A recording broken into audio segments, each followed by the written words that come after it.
those of you that are joining us for this live from our prototype shop here. It is myself and Victoria and Mr. Mr. P.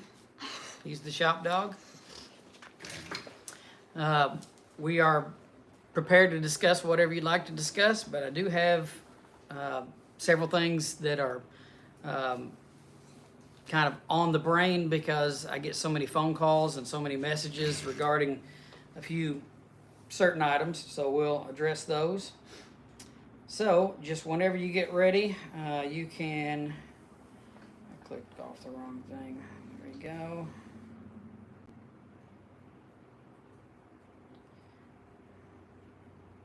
So just submit your questions whenever you get time. So a few things we wanted to address. I'll grab them here. I get a lot of phone calls from you guys, and I enjoy talking to you, and I'm glad that we can answer the phone and talk with you guys from all over the country and all over the world, actually. And I wanted to start out by telling you that it's a little preliminary, but it's just open for discussion.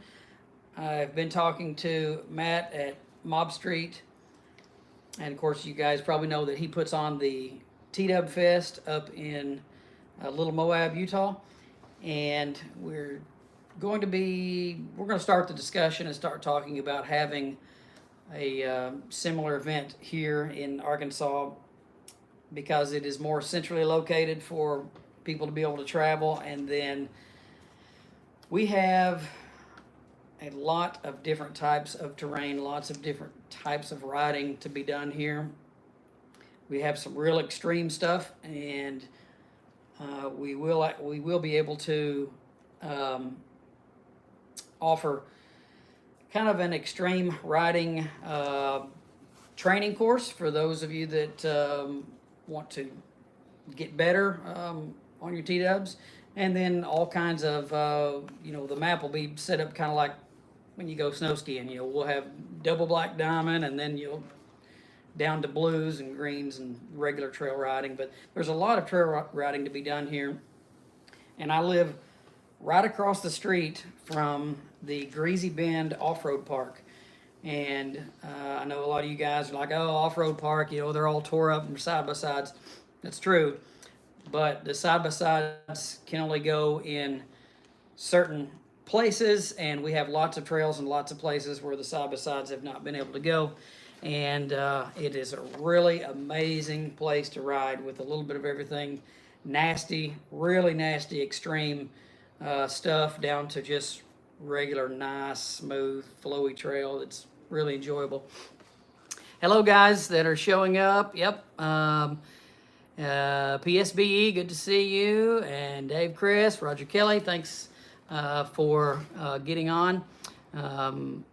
Thanks for placing an order. Thank you. And so anyway, we're going to start talking about having a big Tdub ride here. And I know I mentioned something about that last year, but it just wasn't a good time to do it. We were just too busy. We had too much going on. And it's not that we're any less busy, but it's just that you've got to have help and you've got to have involvement to be able to pull off a big organized ride. And so we're trying to put all the pieces into place to do that. One other real quick story. I did ride yesterday at Greasy Bend Off-Road Park. I invite you guys to go look up their website, although it's not really any pictures or videos to speak of yet on their website. Their website's relatively new.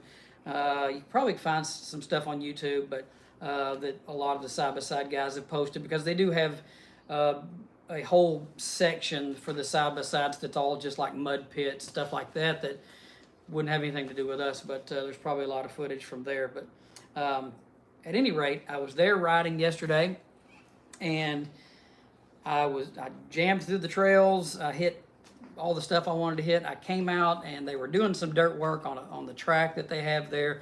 There were some other side-by-sides sitting around, and there was a guy on a dirt bike. And so I pull up to the guy on the dirt bike and introduce myself, say hi. We get to talking. And he's a younger guy, and he's riding a KTM 450 XC woods bike that is set up with all the goodies and all the doodads. And we were talking about all the trails, and there was one particular trail called Peg Leg that is a very difficult climb, that he was unable to get up. And I said, hey, I'll go with you, and between the two of us, we'll get up that thing, and we'll jam through the trails and just have a good time. And okay, so let's go. And we took off going back through the trails. And I'm not saying I'm the best Tdub rider. I'll tell you that because of my background in racing, I do ride very aggressively, very hard, as fast as I possibly can on Tdub.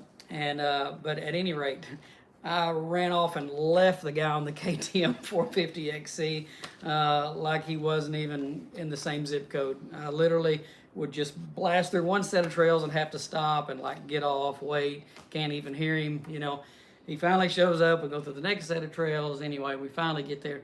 And yes, I was able to get up the difficult trail up the hillside, and I was able to go back and help him, and we were able to get both bikes up. Anyway, it was very humbling for him because he was like, hey, isn't that one of them little like 200 things? And at the beginning, and almost laughingly, and then after wearing him out, he was like, dude, that thing is fast. I can't believe you're riding it like that, blah, blah.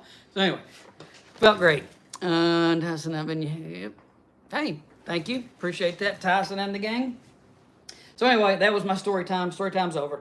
Wanted to address a couple things, and we've talked about doing a ride here. I hope that I've heard from a lot of people that have reached out that they would definitely be interested in driving to Arkansas because it is pretty centrally located if we have a big Tdub event here.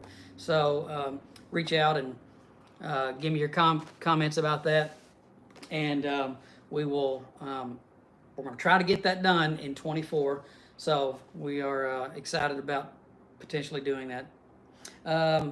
So yesterday, bringing me to my first point, yesterday, that dude had a boiling over KTM 450, trying to get up this extreme hillside of, trying to go, spin out, drop it, pick it up, push it. It's just a very long, took an hour to get up this bad hill, and the bike's boiling over.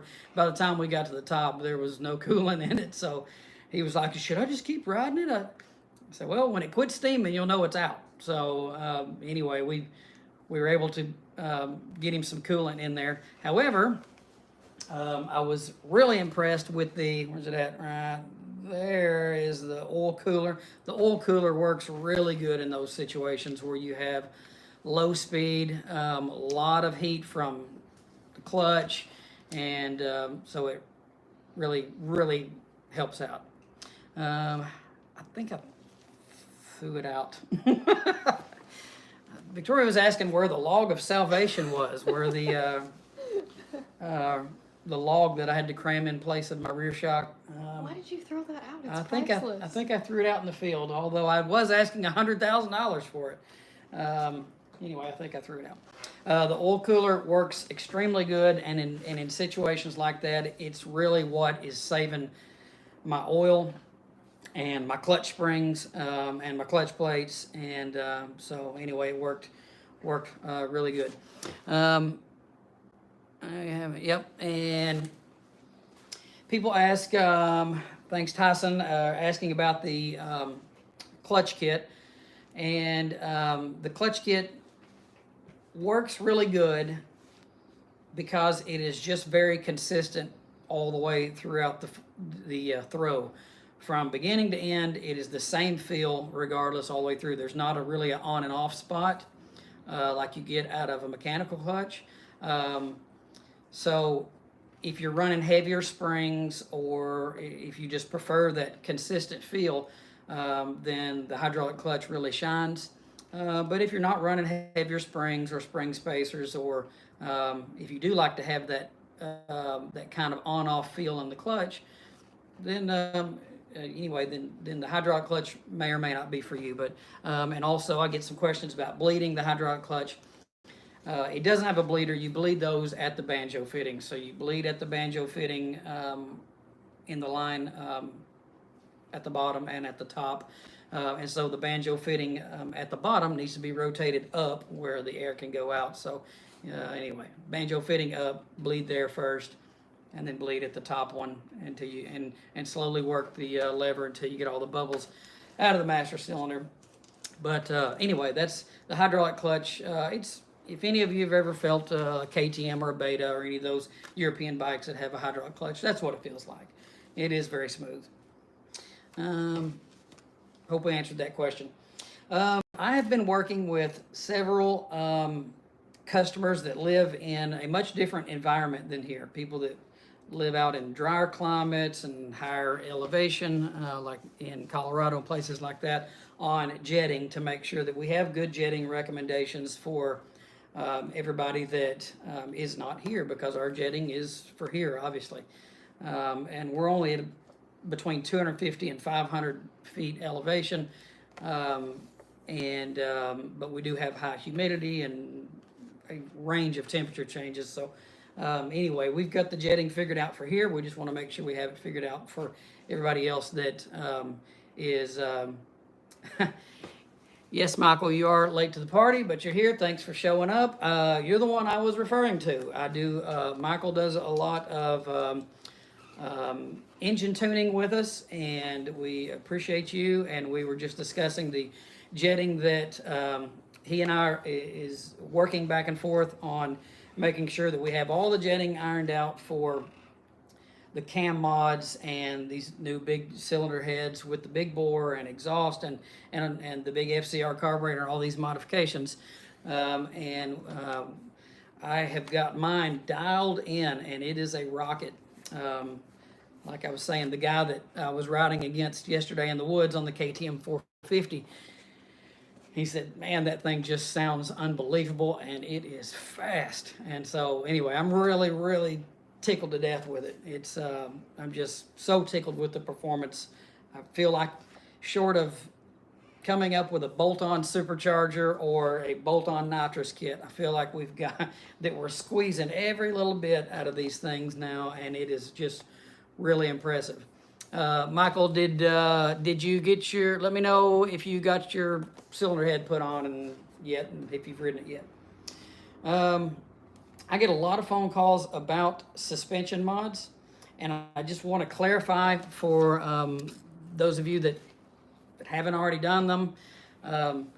If you're a tall guy and and generally if you're taller, you may be heavier, like 230, 250, whatever it is. I get a lot of those phone calls. I would recommend the white HD rear shock that we have on the website, because it is a much heavier spring and it's a longer shock, and it holds the bike up under your increased weight above what the bike was designed for, because I've told many of you, these bikes are designed for like a 150-pound small Asian guy, and you know that. And so that white HD shock being longer and having the heavier spring holds the bike up in the stroke under the increased weight where it was designed to ride. And we also recommend, to match the increased rear ride height, we recommend the 2-inch front fork extensions to level the bike back out. But that means that you're still on the very light front spring, and although we're not in the front fork suspension business, I would recommend getting front springs, and I would highly recommend fork emulators from either Race Tech or Cogent. The front springs and the emulators together transform the bike, make a night and day difference in performance at speed and holding up additional weight. If you're a heavier rider, it's a night and day difference, and I would highly recommend that if you're going to do any suspension modifications and raise the bike and go to one of our rear shocks or using the fork extensions. You're not going to notice, excuse me, what happened? You're not going to notice it on the highway if that's all you ride on. but off-road, it is a night and day difference. So I would recommend front springs and some emulators. The emulators are not the easiest, quickest. I don't want to say they're not the easiest. It's pretty easy, but they're not the quickest mod, because you do have to disassemble the front end, disassemble your front forks, take out your meter. What do they call that thing? Metering rod. Drill holes in it in the drill press. And then assemble this emulator and adjust it according to Race Tech specs for your weight and your riding conditions, and then put it all back together. And of course, you need a specific oil that they recommend for your weight and things like that. So it takes you a little while to get that job done, but I highly recommend it. You won't regret it. It is a yes, dampening rod. I lost my vocabulary there for a second. Thanks. Yep, I hope that we haven't been able to break a fork extension yet, although I'm sure it's possible. But we originally had made those out of aluminum, and we scratched that thinking that it would be possible to break them, possibly. And so we made them out of steel, and they're makes them a little heavier. And then we had to send them and get them zinc plated. Made them a little bit more money, but we just want to make sure that they're not going to break, and don't think that they will. Full Monty engine kit next winter. Yep. Good. Glad you haven't broken them. Yeah. So the engine kits, if you didn't see the previous video, now that we are using some of the ATV aftermarket heads, like the heads for the, I think it's the Raptor 250.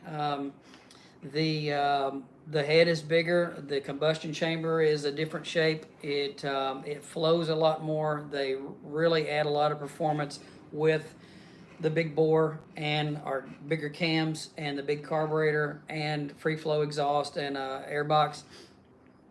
It's a huge difference. It's big difference. So now all of a sudden, I've got a Tdub that's a wheelie monster, and it has just got all kinds of grunt, all kinds of power. And I'm to the point where I'm not looking for any more. It's got, I literally feel like I'm riding a CRF 250, but even though I'm sure I'm not, I feel like it because it's got a lot of power. I'm in the middle of California dry air, definitely going to different from your neck of the woods. Yep. Thanks, Michael. We'll talk more about the jetting and get it lined up and tuned in. We'll get it lined out for you. What was next on my to-do? I'll just pass something along to you. Let me grab it real quick. Get this and this. And, let me get this O-ring. There we go. So, hope I'm not boring you guys to death, but I wanted to show you this to you before. Any of you that's had your motor apart, you know that if this is where the tensioner goes, yes, on the same side as the tensioner, on the back right rear corner, is where the oil flows up to the head from the bottom. It comes around that engine bolt, and that is why you have this rubber O-ring around the spacer that goes in there like that. Okay, if you've had a top end off, you're aware of that. Hey Robert, thanks for joining. Appreciate you. Anyway, wanted to address this for those of you that are putting on our big bore. Why did Yamaha have to do this? And if you're using like an XT, if you're looking at like the XT cylinders, theirs is a different size. It's different all the way around. All these, there's 3 parts, then they're actually very expensive. These 3 parts, if you have to buy them from Yamaha with shipping, is like $50. So anyway, oh yeah. We'll talk about this bike's got the fat front end on it. We'll talk about that in just a second. But let me show you why Yamaha had to do this and why you don't really have to worry about it anymore if you go to one of our cylinders. If you can see, here's where the oil comes through that I was referring to. that big O-ring goes there. Yamaha's design on their cylinders, here's the sleeve, here's the aluminum cylinder, and there is a void. There's like a trough right here. And the machining for this O-ring is cut into that trough. There's like a damp spillover spot right there. So without that O-ring, the oil pressure will leak out into this void. And guess what? All of the others have the same spillover point right here. And so if the oil gets past this O-ring, it gets in this groove, and guess what? It comes over here and spills over and goes back to the bottom. And so you have an internal bleed. And so obviously you would have a massive loss of oil pressure if you had an internal bleed. And so that's the reason that O-ring has to be there. On the cylinders that we buy, they're special because they have the reduced sleeve to get down in the cases. You'll notice that there is no void, there is no trough there anymore. And so all these things that Yamaha does in that corner is no longer necessary. So, I mean, if you just want to put that O-ring back in there for good measure, you can. More power to you. It works fine with or without it. I don't run anything in this hole anymore on any of my bikes. A lot of times I'll go ahead and put the stud back in just for proper alignment of the gasket. But there's not anything to seal there anymore because the head gasket is now sealing all of that surface, and there is no void for the oil to bleed. So anyway, neat little deal there. That I wanted you guys that have gone to the big bore cylinder to know that it's just not necessary to do all this, although we do machine that so that you can still use your O-ring and the stud. Okay, enough of that. Yeah, so right here behind me, I don't know if you guys can see it. Hey, I could have been holding my phone and looking at the comments. Right here they are. How about that? Here's a fat front end. And currently it is just for the disc brake models, and you guys have seen it on other videos. So it does come with new triple clamps that are wider, and they have the handlebar clamps that are bolt-on. And of course you got a front hub and some wheel spacers and bearing spacers and adapters, and you can either buy the tire and the wheel or not, and you get your own. And then I have 3 different fender mounts if you want to use the 3-wheeler fender, or you can use your stock fender, or we have a high mount if you want to move a fender up to the top. What is it good for? And let me grab this. There we go. So here's a set of triple trees. They turned out very nice. You can see it. They're anodized, all CNC machined. Everything's radiused, and they turned out really, really nice. And you can see that the handlebar clamps bolt on underneath, and there's multiple holes to be able to move the handlebar clamps forward and backward quite a ways, like this far, so you can move your bars forward and back. We did go ahead and build them with a built-in 2 3/4 inch of rise, which is kind of the standard from the Rocks series of risers. So we built that all into these so that they're ready to go, and we have both bar sizes, the 7/8 or the 1 1/8. But anyway, nice pieces. So what's it good for? I would say that it really, really shines. The fat front end really, really shines when you need additional flotation, because that tire is so much wider. It's going to stay on top of the terrain. And so for you guys that are using it in something soft, it would really shine in the snow. It really shines in the sand and in the mud, but just anything, any soft terrain, it really, it wants to stay on top, and it works really good for that purpose. You don't really notice a difference on the road. It is a little slower to turn in because the radius of the tire is so different, but you immediately adjust to that. But you don't really notice it on the road. It does fine. Um, I would say that where is it not at home? It doesn't. I don't like it as well in single track in the woods. Stem bearings, we're using, to answer your question, Tor 274, we're using the standard OEM stem bearings, but we did test fit them with the tapered bearing conversion, and it works there as well. So either one. This bike actually has the tapered bearing conversion in the neck, but we have another bike with it on there that has the standard bearings. So either one of them work. Anyway, I personally, and again, a lot of it's the way I ride. I like to ride fast and aggressive, and the fat front end, if you ride that way, doesn't like single track ruts, as you can imagine. When you've got a worn in single track, it doesn't like it. You know, it's like riding a three-wheeler on a two-track four-wheeler track. You know what I mean? It just you know, I don't think the front end likes it as well, and so it ends up being a little more unhappy there. Grease fittings? No, I don't.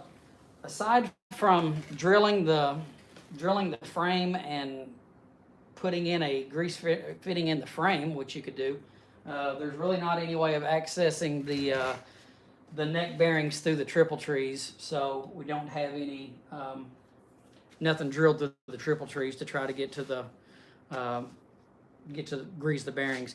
What's the best front suspension mod? Well, we talked about that a little earlier, but just to recap, absolutely it is Racetech or Cogent fork emulators and springs. It transforms the front suspension. It's a night and day difference. I would have it on all my bikes, regardless of how I used them. It really converts it to a modern day suspension. It's great. Okay, back to it. Get my list here. And for those of you that I didn't catch at the beginning, we are, you know, I am right across the street from Greasy Bend Off-Road Park, and they do have a lot of different types of riding because it is on a bluff overlooking the river, and it's, I don't know, a couple thousand acres. So they have great just dirt trails that are nice. They have sandy trails. They have a sandbar. The river's there. They have tracks that are built. They have nasty extreme trails on the bluff side. And they have all kinds of stuff that was built just for side-by-sides, like mud pits and things like that. But there's a lot of stuff there where side-by-sides can't go and don't go. And so anyway, it'd be a good, if we get enough interest, it'll be a good location to have like a Tdub Fest type of meetup. And we're talking to Matt at Mob Street about possibly doing something together. On that note, I was going to tell you guys, I'm leaving in the morning, flying to Vegas to the AIM show. And I don't know if any of you guys are planning on coming or not, but you know, that's the big power sports show in Vegas, and so I'll be there for a couple days. And so if anybody's there, hit me up. We'll do something, go out and eat or something. Anyway, I hope to you know, just meet some people, meet some vendors, distributors, manufacturers, and just continue what we're doing. So it's going to be, hopefully it's going to be a good trip. Let's see, what else did I have? I think we've talked about just about everything. If there's anything that you guys have had any problems with or questions or concerns, please send it to me, and you don't have to do it in this, you know, this public forum. You can just message me, but I always try to answer the phone. If I can't, you know, text me, and because I want to try to take care of everybody. But at any rate, I had a few people I've had a few people ask me about would I, running tubes versus bibs in the front, and I would say that it really just depends on your terrain. If your terrain is full of sharp stuff, whatever it is, thorns, sharp rocks, whatever it is, and you don't want to have a flat, yes, I run a bib in those conditions, and I would recommend it. If you aren't prone to flats, then I still like to have I like to have a heavy duty, ultra heavy duty tube. I won't run anything less than a 4mm or a 5mm heavy duty tube. Thank you, Roger. And so, but because I like the feel of air, I like the input from the front tire having air in it, and so I don't. But I've raced with bibs, and sometimes you just got to run bibs because you just can't afford to have a flat. And those of you that don't want to have a flat ever, I'd recommend the bib. For those of you that have the ATV rear tire, I've actually, we've been running that ATV rear tire setup. I built the first one over 10 years ago. I think I built it like '09, and have been running it for, a decade and 3 or 4 years. And I've actually never put a plug or had to repair one of them. So anyway, it's been good because those are heavy ply tires. Yes, we do. I have a lot of customers that do bring me bikes and drop them off, and with a wish list, and we do conversions here, and then they come back and get them. I do have customers that ship bikes, and I'll ship them back. However, that's somewhat pricey. And then, but yes, we do that all the time for people. So give me a shout if that's something you're interested in. I do buy and sell Tdubs when we can find them. The problem is, Tdubs are expensive. Everybody, they hold their value like a Harley Davidson used to. They hold their value. So it's hard to find a deal on a Tdub that I can get, and to be able to do all the modifications to and get back out from under it financially. Oh, Mr. P. Well,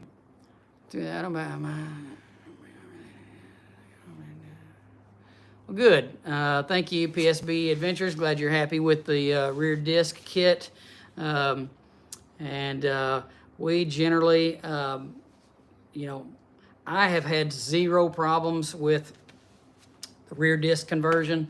I have just worn it out and never had a minute's trouble, never had any fade, never put pads on it, never even washed it, I don't think. So it's been bulletproof for me. That does not mean that it will be for everybody. Generally, any problems that we see out of that kit are from either just getting a faulty part or just problems with install, not getting it installed correctly. But it's been really good for us, and I do need to address that. I get people that say, oh, well, it doesn't stop quite as good as I wanted it to. I wanted it to be able to, lock up the rear wheel at 55. It's not for that. Disc brakes do not provide better stopping power than drum. They just don't.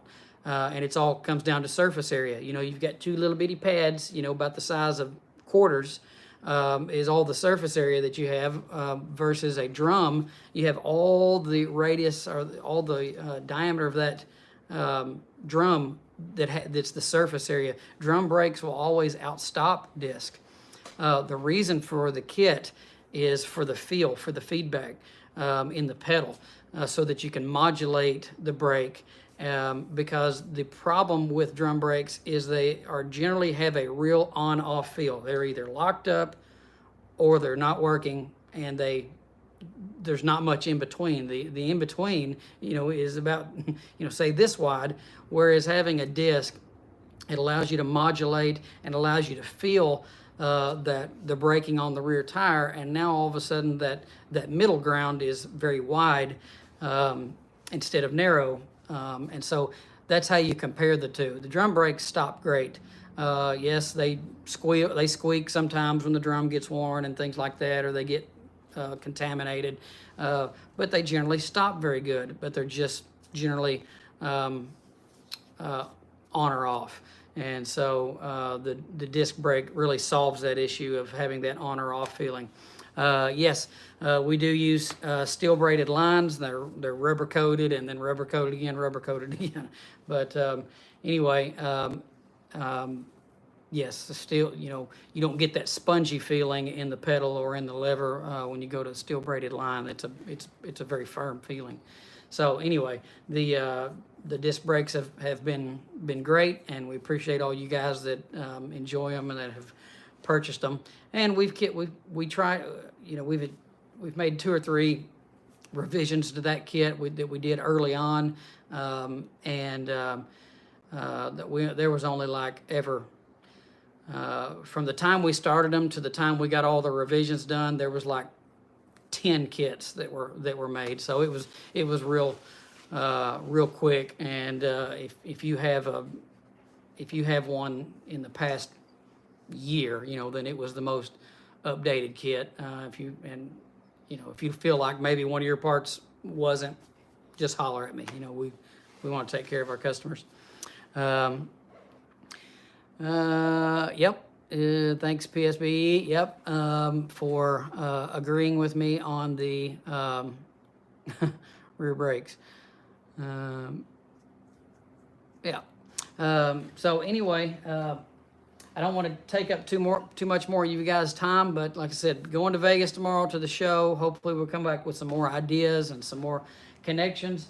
And so if you order anything in the next day or two, your shipment's going to be delayed a couple days till we get back. But I hope I have addressed everyone's the most common concerns and questions and reasons for people contacting me. And just bring a few things to light. And then also, I hope that some of you guys are close enough to be able to make a trip here if we decide to have if we decide on a date. We definitely are going to do it, but we just haven't got any of the details worked out yet to have a big Tdub ride here. All right, 89 XR 250 front brake pads. If I assume you're saying that they fit our caliper, and if they do, that is good to know. And you may be able to find a better quality pad if that's what fits. I don't even know what fits them, but anyway, if that's what works better, then we definitely need to know that. I appreciate that, Michael. So anyway, anything else before we go? Holler at me anytime. Send me. Thank you guys. I appreciate it. Appreciate the ones that jumped on here and participated. Like I said, holler at me anytime. And thanks again for your business. And we'll talk to you soon, Mr. P. For all of us here at Bradley Performance, Brad, Victoria, and Mr. P, he's the shop dog. He's fat. He's really fat. I will try to enjoy Vegas. And we will talk to you guys when I get back. Thanks again. Thanks for being here. We'll see you soon.